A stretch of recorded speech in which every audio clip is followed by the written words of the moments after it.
Hello everyone, welcome back to my channel. आपका हमारे channel पे स्वागत है KB classes by Mansi. So आज हम क्लास 8 का जो आपका साइंस का चैप्टर है, chapter number 6 old text book में आपका है चैप्टर नंबर 6 और न्यू में आपका होगा chapter number 4 combustion and flame करने जा रहे हैं रैपिड रिवीजन।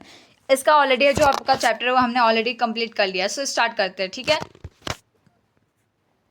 तो सबसे पहले हम ये पता है कि कंबस्टिबल सब्सटेंसेस होते क्या है। So substance which are burn in air and produce heat and light. कोई भी सब्सटेंस जब एयर में, जब आपका हवा में जब बर्न होता है, मतलब जब आपका क्या होता है, जब जलता है तो क्या एक हीट प्रोड्यूस करता है, हीट और लाइट प्रोड्यूस करता है। वैसे सब्सटेंस को क्या बोलते हैं, कंबस्टिबल सब्सटेंसेस बोलते हैं, ठीक है। तो आप याद रखिएगा, कोई भी सब्सटेंस जब एयर में क्या करता है, बर्न होता है और प्रोड्यूस करता है हीट एंड लाइट, उसे बोलते हैं कंबस्टिबल सब्सटेंसेस। आपका एग्जांपल्स है वुड हो गया, कोल, चारकोल, केरोसिन, पेट्रोल, डीजल, फिर आपका एलपीजी हो गया जिसका फुल फॉर्म है liquefied petroleum gas, compressed natural gas और सीएनजी, ठीक है। आपका यहाँ पर डायग्राम्स भी बने, वुड, कोल, एलपीजी, केरोसिन, ठीक है। आगे आगे आपका कंबशन क्या होता है। Combustion, what is combustion? The chemical process in which a substance react with oxygen and produce heat is known as combustion. So ऐसा ये एक केमिकल प्रोसेस है, ठीक है। एक केमिकल प्रोसेस, इसमें क्या होता है, कोई भी सब्सटेंस होता है, ठीक है, वो रिएक्ट करता है किसके साथ, O2 के साथ, मतलब ऑक्सीजन के साथ रिएक्ट करता है और हीट प्रोड्यूस करता है। इस सब्सटेंस को बोलते हैं combustion. The substance which are undergoes, ऐसे सब्सटेंसेज जो कंबशन में, इस केमिकल प्रोसेस में आते हैं, उसे हम बोलते हैं कंबस्टिबल सब्सटेंसेज। और इसे it is also known as fuel, इसे हम फ्यूल भी बोलते हैं। Sometimes light is also produce during combustion इधर एज अ फ्लेम और अ ग्लो। कभी कभी जो आपका लाइट होता है, आपका कंबशन प्रोसेस करते में लाइट प्रोड्यूस होता है, जो कि फ्लेम के फॉर्म में भी हो सकता है, ग्लो के भी फॉर्म में होता है। फ्लेम मतलब ऐसे फॉर्म में, फ्लेम मतलब कैसे फॉर्म में, इस फॉर्म में भी हो सकता है, और ग्लो मतलब इस फॉर्म में भी हो सकता है, ठीक है। आप देखोगे कैंडल में क्या होता है, फ्लेम होता है, ठीक है।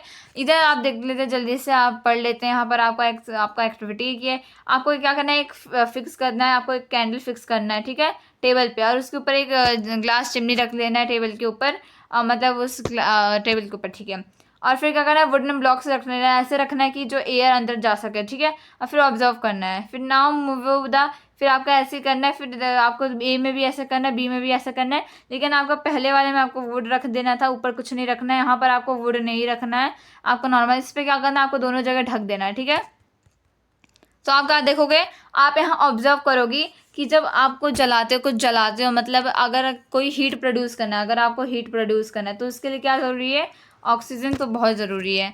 ऑक्सीजन, इससे हमें ये पता चलता है ऑक्सीजन ज़रूरी है, ऑक्सीजन ज़रूरी है। क्योंकि देखो, जब आपने यहाँ पर रखा और नीचे आपका वुड है, इसका मतलब नीचे से तो हवा जा रही है, इसलिए एकदम अच्छे से ये अपना चल रहा है, तो ये अच्छा है, ठीक है। इसमें आपने नीचे नहीं लगाया, नीचे से हवा नहीं जा रहा है, बस ऊपर से जा रहा है, तो इसका मतलब ये थोड़ा बहुत ठीक है, बट उतना अच्छे से नहीं हो रहा है। देखो बुझ गया, थोड़ा अच्छे से नहीं लगा जैसा पहले वाले में, ठीक है। इसमें तो बिल्कुल भी हवा नहीं आ रहा है, क्योंकि दोनों तरफ से देखो आपका बंद है, यहाँ से भी बंद है, यहाँ से भी बंद है। सो यहाँ जो एयर का आपका जो ट्रांसफ़र नहीं हो पाता, इसका मतलब ऑक्सीजन बहुत ज़रूरी है। आपको अगर एयर इज़ नेसेसरी, देखो अब बर्निंग के लिए नेसेसरी है एयर आपका। अब देखते हैं इग्निशन टेम्परेचर क्या होता है। एक ऐसा मिनिमम टेम्परेचर होता है जिस एक ऐसा सब्सटेंस होता है, कोई भी सब्सटेंस, ठीक है, उसका एक मिनिमम टेम्परेचर होता है, ठीक है। मिनिमम टेम्परेचर पे जाके वो क्या कर रहा है, फायर को कैच कर लेता है, उसे बोलते हैं इग्निशन टेम्परेचर। जैसे पेपर, आप पेपर का एग्जांपल हो, पेपर को अगर आप आग के पास ले जाओगे तो उसका इग्निशन टेम्परेचर बहुत कम होता है, इसीलिए वो तुरंत फायर को कैच कर लेगा। वही चीज़ आप वुड देखोगे, तो वुड को अगर आप आग के पास लेके जाओगे तो उसका इग्निशन टेम्परेचर ज़्यादा होता है, इसीलिए वो बहुत देर लगाता है जलने में, ठीक है। A substance will not catch fire, जो सब्सटेंस फायर कैच नहीं करेगा, and burn if it is temperature lower, अगर इसका टेम्परेचर लोअर होगा फिर बंद करेगा, तो इसके बाद ये इग्निशन टेम्परेचर है। डिफरेंट सब्सटेंसेस पर डिफरेंट इग्निशन टेम्परेचर होता है, जिसका एग्जांपल मैंने आपको दिया है पेपर का, और आपको उसका दिया। Condition necessary for combustion, combustion एक केमिकल प्रोसेस है, हमने अभी भी पूछा कौन कौन से इसमें प्रोसेस नेसेसरी है, ठीक है। अगर आप अच्छे से देखोगे तो जो जो नेसेसरी कंडीशंस वो यहाँ पर आपको दिया है। So the conditions necessary for combustible के क्या क्या फ्यूल होना चाहिए। पहला तो आपका फ्यूल, मतलब आपका फ्यूल होना चाहिए। दूसरा आपका एयर, मैंने बताया ना अभी, हमने एक एक्टिविटी देखा, एयर मतलब आपका O2 ऑक्सीजन होना चाहिए। हीट होना चाहिए, ओके, हीट होना चाहिए। हीट मतलब जो टेम्परेचर होता है, ignition temperature. A substance will not burn without one more this condition, अगर ये तीनों कंडीशन में से एक भी चला जाता है तो कोई सब्सटेंस बर्न नहीं होगा। ये तीनों प्रोसेस नेसेसरी आपका, अगर किसी चीज़ को आपको जलाना है, ठीक है। अगर आपको किसी चीज़ को बुझाना है तो आप तीनों में से किसी एक चीज़ को आप कट कर दो तो आपका आग ख़त्म हो जाएगा, ठीक है। सो सबसे इजी तो ये वाला होता है, ऑक्सीजन को कट कर देना, ठीक है। वो सब एक एक करके पढ़ेंगे। हाउ टू कंट्रोल फायर, हमारा ये आता है कि अगर कहीं लार्ज अमाउंट पे अगर आग लग गई तो उसे, अगर घर में कभी आग लग गई, कहीं भी आग लग गई तो उसे कैसे कंट्रोल करना है, ठीक है। सो जो कंडीशंस आपको दिए गए थे, पहला कंडीशन था फ्यूल। आग लगने का चांसेस क्या होता है, आग तभी लगेगा जब 3 चीज़ें होंगी। यहाँ मैं बना देती हूँ। पहला आपका फ्यूल हो जाएगा, दूसरा आपका एयर हो जाएगा, और तीसरा आपका क्या हो जाएगा, तीसरा आपका हीट हो जाएगा, ठीक है। अगर ये 3 चीज़ होते हैं, तीनों चीज़, तो इसका मतलब आग आग पक्का लगेगा। अगर ये 3 चीज़ में से आप कोई भी एक चीज़ आप कट कर दो तो इसका मतलब आयर क्या हो जाएगा, बुझ जाएगा, ठीक है। तीनों में से कोई एक चीज़ खत्म कर दो। सो सबसे ईजी तो होगा आपका एयर खत्म करना, ठीक है। सो कैसे भी कर दो, ठीक है। Fire can be control by removing one और मोर दिस कंडीशंस। ये जो 3 आपको दिए हैं ना, तीनों में से किसी एक को आप कट कर दोगे तो आपका फायर कंट्रोल हो जाएगा, ठीक है। तो इसीलिए फायर एक्सटिंग्विशन आपने बहुत हॉस्पिटल्स में देखा, जो बड़े बड़े जो एरियाज़ होते हैं जो गवर्नमेंट के अंडर आता है, आपने वहाँ पर देखा होगा। तो गवर्नमेंट नहीं, अगर आप प्राइवेट भी देखोगे, हॉस्पिटल्स स्कूल्स देखोगे, सो वहाँ आपको फायर एक्सटिंग्विशन दिखता है। वो इसलिए क्योंकि अगर आग लग गया, कहीं बाई चांस अगर आग लग गया तो वो यूज़ होता है। क्यों यूज़ होता है, ये क्या करता है, ये आपका जो ऑक्सीजन का जो सप्लाई होता है कट कर देता है। इसका मतलब इसमें से ये वाला कट चला जाएगा तो आपका क्या हो जाएगा, आपका बर्न होने से बच जाएगा। सो मेथड कंट्रोलिंग फायर, ठीक है। पानी यूज़ करके भी आप फायर को कंट्रोल कर सकते हो, ठीक है। सो वाटर एक मोस्ट कॉमन फायर एक्सटिंग्विशर है। ये क्या होता है, ये तभी यूज़ होता है जब, ये तभी हम यूज़ कर सकते हैं जब आपको नॉर्मल चीज़ों को बुझाना रहता है। अगर लकड़ी में पानी चला गया, पेपर में, तब हम यूज़ कर सकते थे। लेकिन हम जब कोई इलेक्ट्रिकल चीज़ों पे जैसे मशीन में किसी में आग लग गया तो हम पानी यूज़ नहीं करेंगे, क्योंकि पानी क्या होता है, गुड कंडक्टर होता है, ठीक है। अगर हम इलेक्ट्रिसिटी के अंदर डालेंगे तो हमें भी हार्म हो सकता है। That why we are not using. दूसरा आपका होता है by using carbon dioxide. Carbon dioxide भी एक बेस्ट एक्सटिंग्विशर होता है, जो कि आपका फायर में इनफ्लेमेबल मटेरियल्स जैसे ऑयल, पेट्रोल होता है, इलेक्ट्रिकल इक्विपमेंट्स होता है। कार्बन डाइऑक्साइड हैवियर होता है एयर से, और ये पूरा फायर को कवर कर देता है, कट कर देता है सप्लाई ऑक्सीजन का।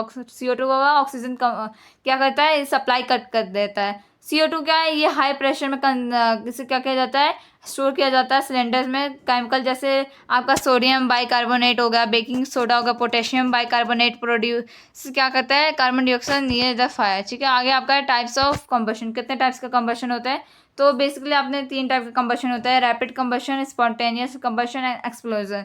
पहला आपका रैपिड कंबशन है, is a combustion which are substance burn rapidly. इसमें क्या होता है, कोई भी सब्सटेंस रैपिडली मतलब अचानक नहीं, मतलब रैपिडली जलता रहता है, लगातार जलता रहता है, और हीट और लाइट प्रोड्यूस करता है। जैसे बर्निंग ऑफ LPG, अगर आप गैस को चालू करोगे तो लगातार जलता जाएगा, ठीक है। सो रैपिडली चलता है। स्पॉन्टेनियस में क्या होता है, ऐसा होता है जो अचानक से मतलब वो अचानक से आ जाएगा, आपको पता भी नहीं चलेगा, हीट प्रोड्यूस करेगा, सडनली हीट प्रोड्यूस। जैसे फास्फोरस है, फास्फोरस कैसे रूम टेम्परेचर में स्पॉन्टेनली मतलब सडनली चलने लगता है। एक्सप्लोजन में आप देखोगे, एक्सप्लोजन ऐसा होता है, ये लार्ज अमाउंट पे होता है, ठीक है। लार्ज अमाउंट पे होता है, हीट और लाइट प्रोड्यूस करता है और सडनली करता है ये, ठीक है। ये बड़े अमाउंट पे करता है, जैसे आपका बॉम्ब होगा, क्रैकर्स होगा, ठीक है। ये रहा आपका टाइप्स ऑफ कंबशन।